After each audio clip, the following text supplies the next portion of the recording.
Titanic 1912. பெண்களும் குழந்தைகளும் முதலில் என்ற விதியை பின்பற்றி உயிர்காப்பு கப்பல்கள் கடலுக்குள் இறக்கப்பட்டன. பல கப்பல்கள் பாதிக்கும் குறைவான பயணிகளுடன் அனுப்பப்பட்டன. மேடையில் மீதமிருந்தவர்களின் குரல்கள் மெதுவாக குறைந்தன. பிரியும் மக்கள் நீண்ட நேரம் அமைதியாக ஒருவரையொருவர் பார்த்தனர்.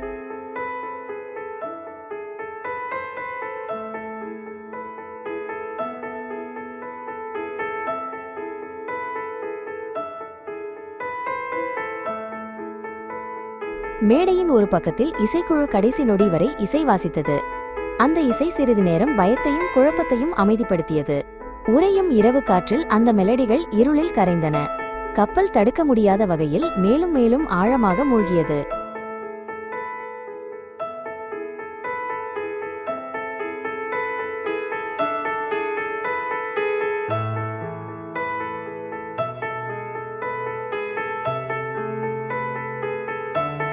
ஆண்டு ஏப்ரல் 15 காலை 2:20 டைட்டானிக் முழுமையாக மூழ்கியது. அந்த பெரும் கப்பல் உடல் இரண்டாக பிளந்து ஆழ்ந்த இருளில் மறைந்தது. மேற்பரப்பில் உயிர்காப்பு கப்பல்களும் மிதக்கும் சிதைவுகளுமே இருந்தன. வடக்கு அட்லாண்டிக்கின் இரவு மீண்டும் அமைதியடைந்தது.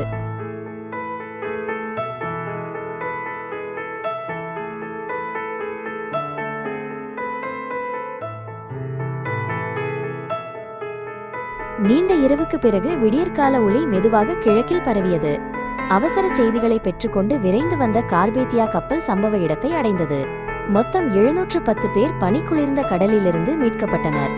1500 பேருக்கும் மேற்பட்டவர்களின் குரல்கள் இனி ஒருபோதும் கேட்கப்படவில்லை.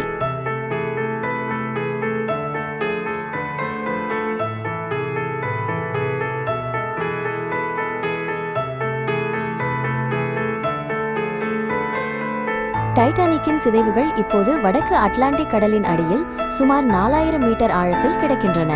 குளிர்ந்த ஆழ்கடலில் கப்பல் உடல் மெதுவாக அரித்து வரலாற்றின் ஒரு பகுதியாக மாறிக்கொண்டிருக்கிறது. தொழில்நுட்பத்திலும் நெறிமுறையிலும் அதை மீட்பது சாத்தியமல்ல. இந்த துயர நிகழ்வு இப்போது பதிவுகளிலும் நினைவுகளிலும் மட்டுமே உயிருடன் உள்ளது.